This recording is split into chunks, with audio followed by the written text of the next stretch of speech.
Masalah demokrasi di Ukraina. Jika Rusia bukan negara imperialis, lalu bagaimana menjelaskan invasi militer Rusia di Crimea, Donbas, dan Ukraina secara luas? Di sini kita perlu memeriksa secara seksama dinamika internal politik Ukraina. Alih-alih menempatkannya sebagai aktor yang sama sekali tidak bersalah, Ukraina khususnya kelas berkuasa di Ukraina memiliki andil dalam eskalasi konflik yang sedang berlangsung ini.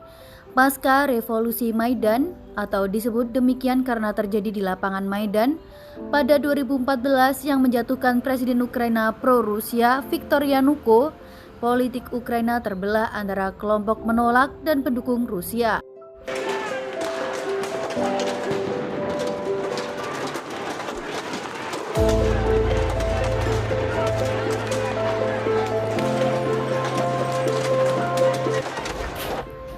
Ketika demokrasi multipartai didirikan pasca revolusi, kelompok penolak Rusia menjadi kelompok politik dominan di Ukraina.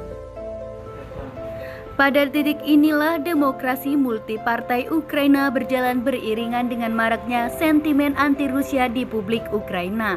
Setiap yang berbau Rusia dianggap bermasalah bagi otoritas kekuasaan Ukraina.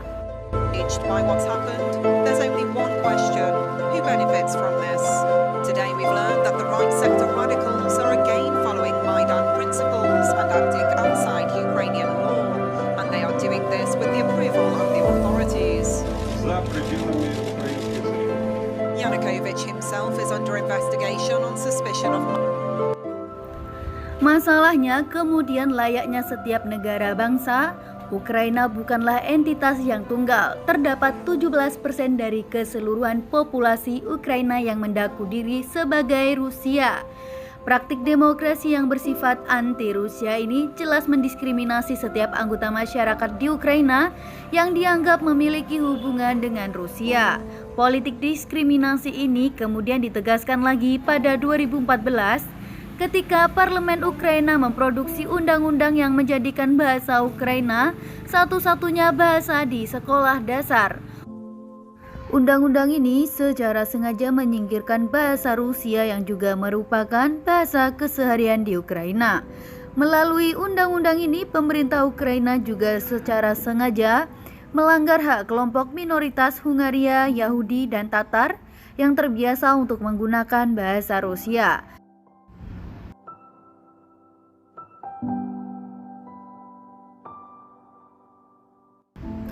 Terakhir, figur oposisi Ukraina yang merupakan pimpinan partai oposisi terbesar di parlemen Ukraina, Viktor Medved, digelandang ke Hotel Prodeo dengan tuduhan pengkhianatan karena memiliki hubungan dekat dengan Putin.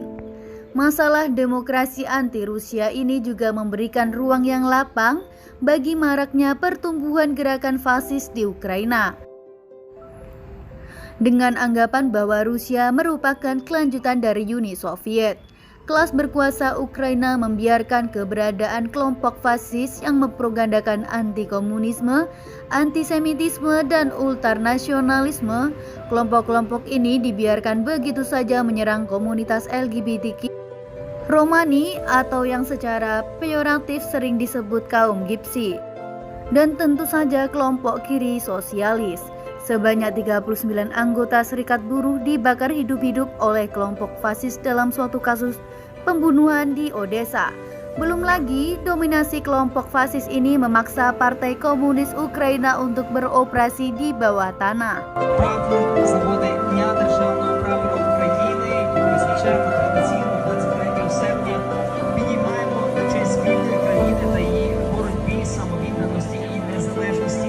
Perkembangan sentimen anti-Rusia beserta kelompok fasis di Ukraina ini didukung keberadaannya oleh Amerika Serikat. Tendensi anti-komunis akut dari kelompok fasis ini jelas menguntungkan posisi Amerika Serikat yang hendak menancapkan pengaruhnya di Ukraina melawan Rusia. Masih segar dalam ingatan ketika Senator konservatif Amerika Serikat John M. McCain was soon met with deadly violence from the regime. But Ukrainians did not back down. Instead, the protests grew. When I visited the protesters in December, bertemu pimpinan kelompok fasis Ukraina oleh Yaroslavov beberapa bulan sebelum terjadinya revolusi Maidan. Dengan kata lain, maraknya fasisme di Ukraina juga dipengaruhi oleh peranan Amerika Serikat.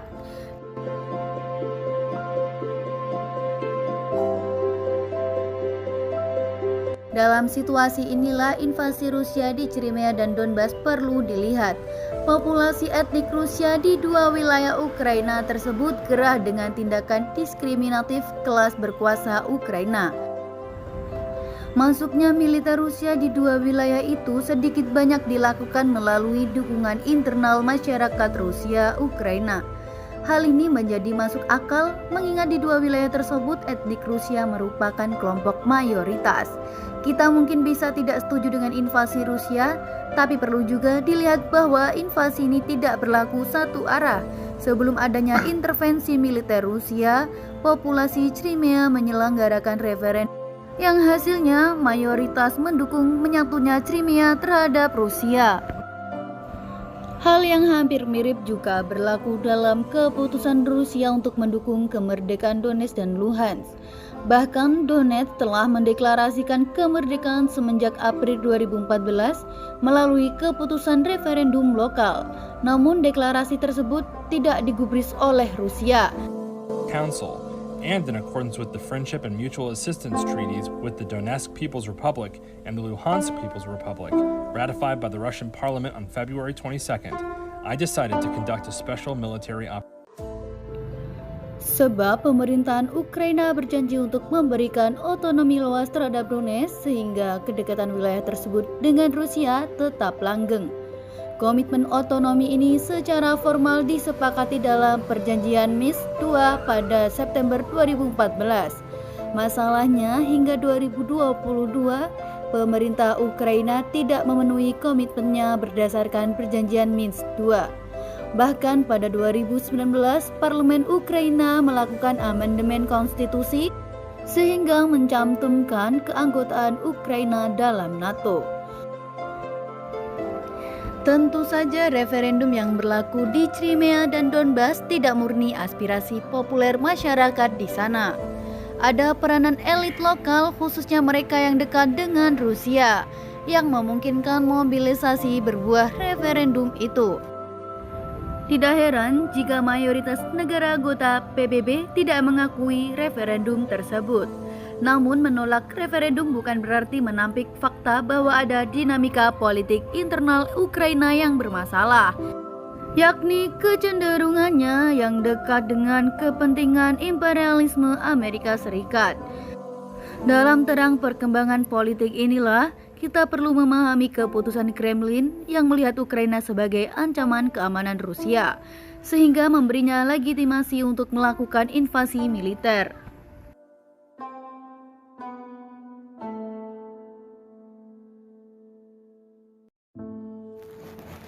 Posisi sosialis. Dari analisa ini, setidaknya kita bisa melihat bahwa jantung permasalahan konflik Rusia-Ukraina terletak pada nafsu perluasan kekuasaan Amerika Serikat melalui NATO yang diakomodasi oleh kelas berkuasa Ukraina untuk menghalau pengaruh Rusia.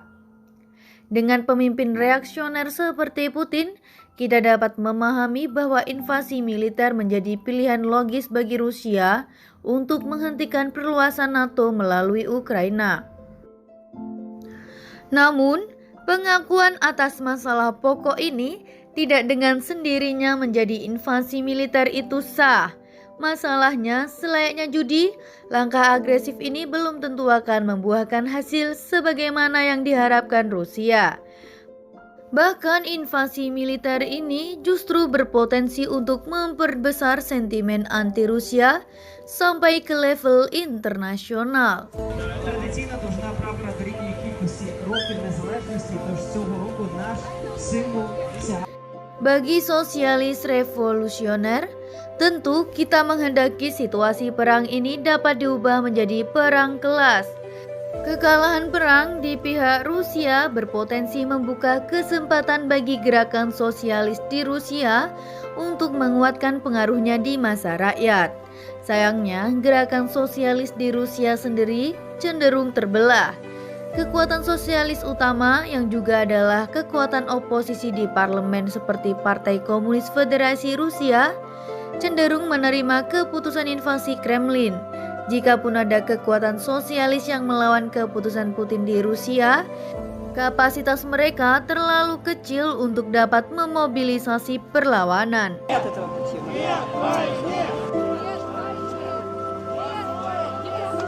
Другие россияне находят иные способы протеста, помещая надписи.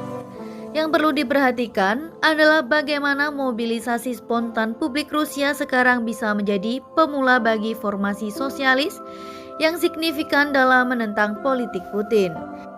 Di tengah lemahnya posisi kekuatan sosialis baik di Rusia maupun di Ukraina dan juga gerakan sosialis internasional secara keseluruhan, aspirasi paling mungkin untuk diperjuangkan adalah sekuat mungkin merealisasikan perdamaian di kawasan timur Eropa.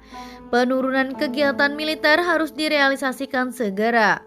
Kaum sosialis harus memposisikan bahwa invasi militer selain akan banyak menelan korban jiwa, juga tidak akan menjamin terciptanya stabilitas regional sebagaimana yang diinginkan Rusia. Tidak akan ada pemenang dalam perang ini, kecuali kelas kapitalis yang menguasai industri senjata dan industri minyak dan gas atau migas. Maka penting untuk memberikan tekanan terhadap pemerintah Rusia agar segera menghentikan agresi militernya, sembari terus mendorong Rusia dan Ukraina untuk duduk bersama dalam negosiasi guna membangun perdamaian di perbatasan mereka.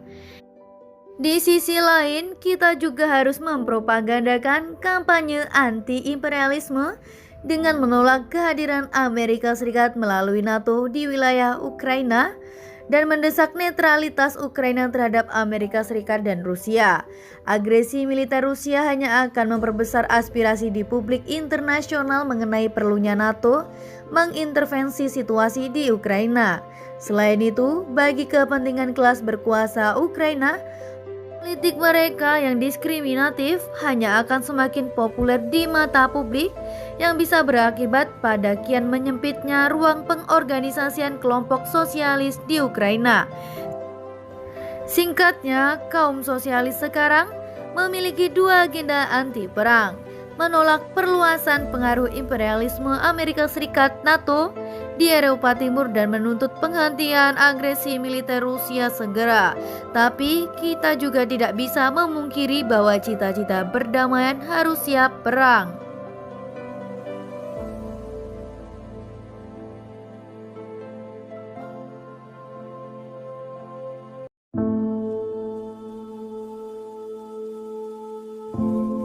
Apakah Rusia sang imperialis? Hal lain yang juga perlu diklarifikasi adalah status politik Rusia itu sendiri. Banyak pihak yang melihat bahwa Rusia perlu juga dilihat sebagai negara imperialis layaknya Amerika Serikat. Praktik penyerobotan Crimea pada 2014 yang kemudian dilanjutkan dengan dukungan terhadap deklarasi kemerdekaan di Donetsk dan Luhansk merupakan bukti dorongan penguasaan ala kekuatan imperialisme. Belum lagi dalam pernyataan publik terakhirnya, Putin menegaskan Ukraina bukan sebagai negara yang berdaulat, namun lebih sebagai entitas teritorial yang baru dikonstruksikan oleh Lenin pasca revolusi Bolshevik. Dari fakta ini, sulit untuk tidak terbujuk oleh ide bahwa Rusia adalah kekuatan imperialis yang ekspansionis.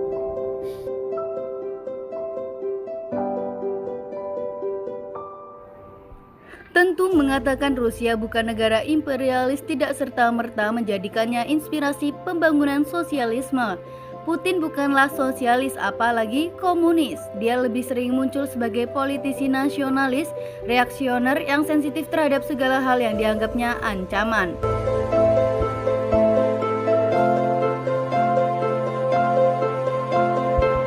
Artinya, dia tidak akan segan menjadikan kekuasaannya sebagai martil untuk membungkam kebebasan kelompok yang dianggapnya berbahaya. Maka tidak mengherankan jika kemudian represi terhadap kalangan LGBTQ dan kelompok oposisi sayap kiri radikal lumrah di bawah kekuasaan Putin.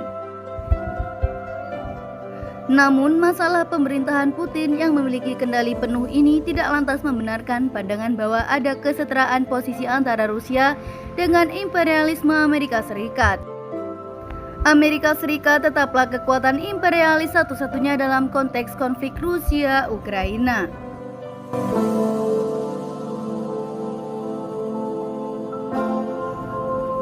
Dari argumentasi Lenin ini, Rusia di bawah Putin tidak dapat dikatakan sebagai negara yang didominasi oleh kekuatan kapitalis monopoli. Bahkan bisa dikatakan Putin bersikap berlawanan terhadap posisi pemodal monopoli di Rusia. Tercatat sejak mulai berkuasa pada tahun 2000 sampai 2020, Putin sangat agresif memenjarakan kalangan pemodal yang memonopoli kalangan oligarki superkaya Rusia yang dianggapnya merugikan kekayaan negara. Составлял 39% розничных продаж или порядка 1 триллиона 100 миллиардов рублей. Сегодня она снизилась. Namun, bagaimana jika Putin itu sendiri adalah si pemodal monopolis? Bukankah Putin adalah bagian dari orang terkaya di Rusia?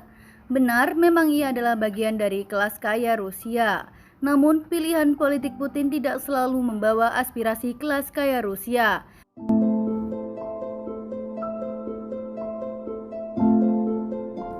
Dalam situasi perang seperti sekarang, Putin justru memiliki kepentingan berbeda dengan kelas pemodal Rusia yang menghendaki stabilitas. Untuk ini penting jika kita melihat bagaimana praktik politik luar negeri Rusia di bawah kepemimpinan Putin.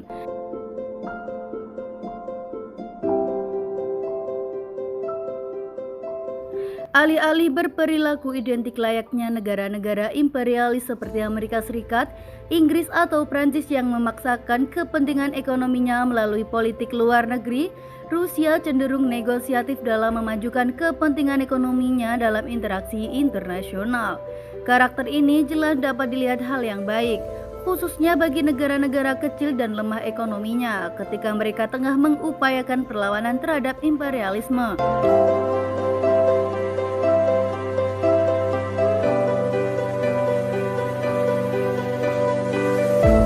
Tidak heran jika negara-negara yang tengah membangun sosialisme seperti Kuba, Venezuela, Nicaragua, bahkan Bolivia menganggap strategis hubungan mereka dengan Rusia.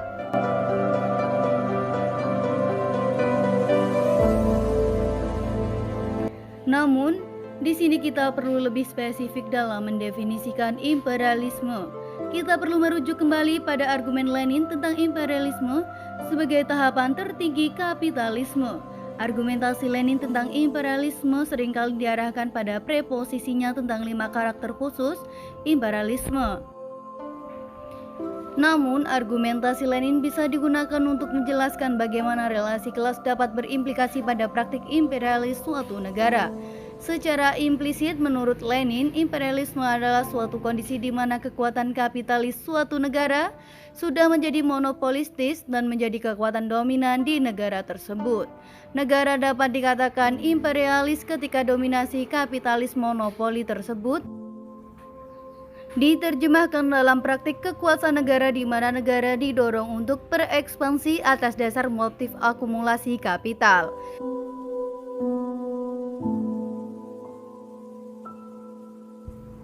Di bawah kendali kapitalis monopolis, negara imperialis harus menganggap rendah negara lain yang lebih lemah sebagai bagian untuk ekstraksi surplus ekonomi di negara lemah tersebut.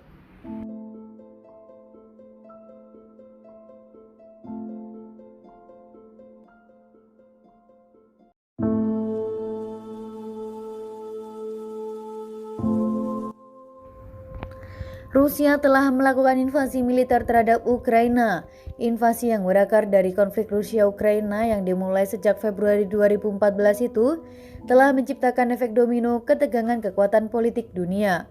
Keputusan invasi itu sendiri adalah hasil dari peristiwa pada 22 Februari 2022 lalu, ketika Presiden Rusia Vladimir Putin mengakui deklarasi kemerdekaan Republik Rakyat Donetsk dan Luhansk di Donbas, Ukraina.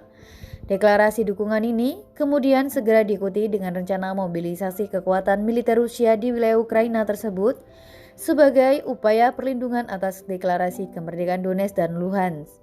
Amerika Serikat yang mengklaim diri sebagai penguasa yang sah atas tatanan dunia modern, melihat apa yang dilakukan Putin sebagai pelanggaran atas norma-norma hukum internasional, karena Donbas adalah bagian yang sah dari negara Ukraina.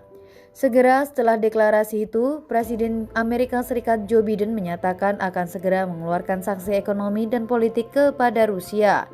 Jerman yang merupakan sekutu Amerika Serikat di zona Eropa langsung mengeluarkan sanksi terhadap Rusia melalui pembatalan proyek pembangunan pipa gas Nord Stream 2 yang menghubungkan distribusi gas Rusia ke Uni Eropa melalui Jerman.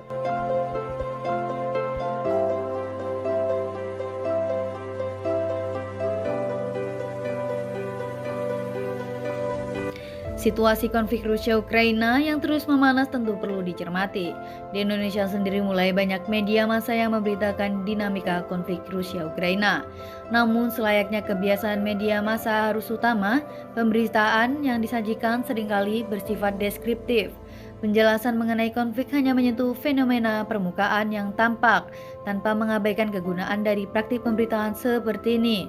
Pemaparan yang deskriptif melupakan upaya memahami dinamika konflik secara lebih mendalam. Dari sini saya menganggap pentingnya memberikan pemaparan yang mendalam tentang konflik Rusia-Ukraina sebagai panduan yang menyikapi situasi yang sedang berkembang.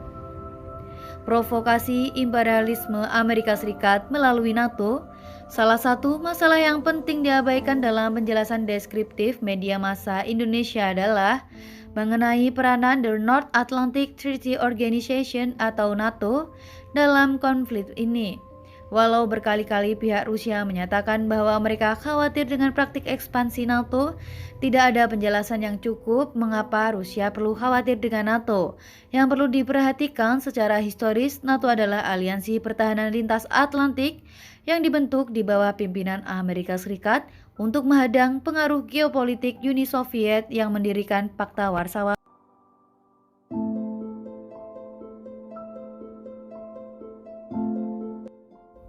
Adalah logis kemudian jika pasca runtuhnya Uni Soviet bersama dengan pembubaran Pakta Warsawa pada 1990-an, keberadaan NATO menjadi tidak lagi relevan.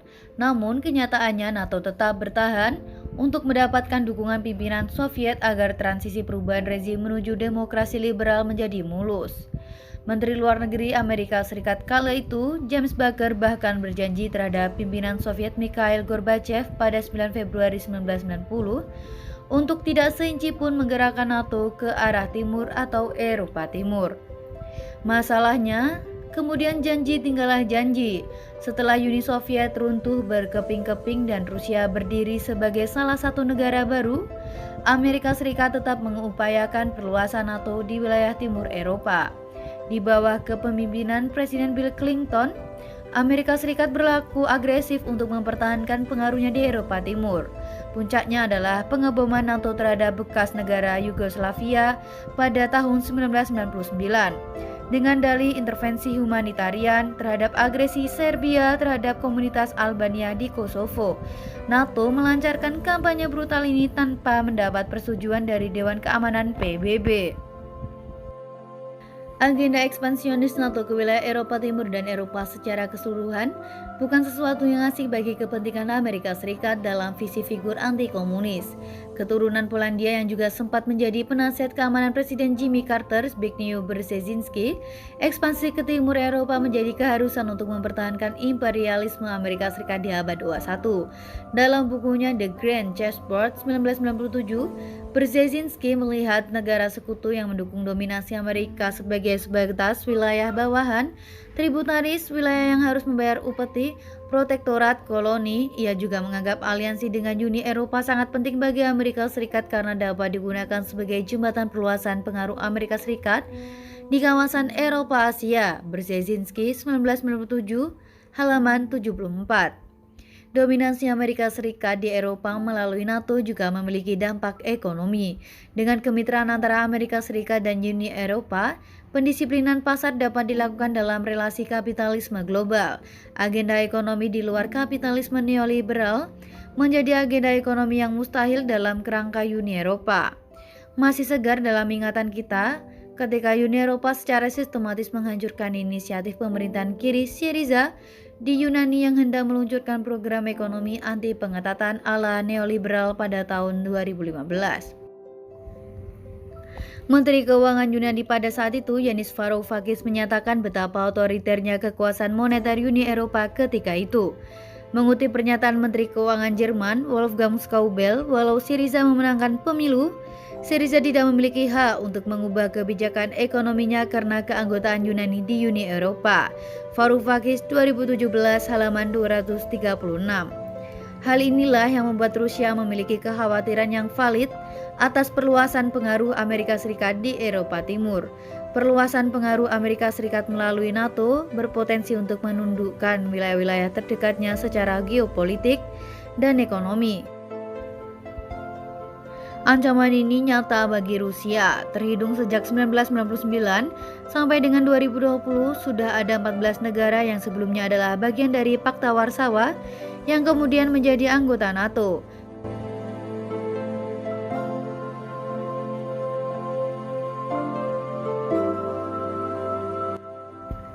Dengan kata lain, Amerika Serikat semakin mendekat dengan pelataran tanah Rusia. Adalah logis kemudian jika Rusia merasa perlu menyikapi perluasan pengaruh Amerika Serikat melalui NATO seperti sekarang.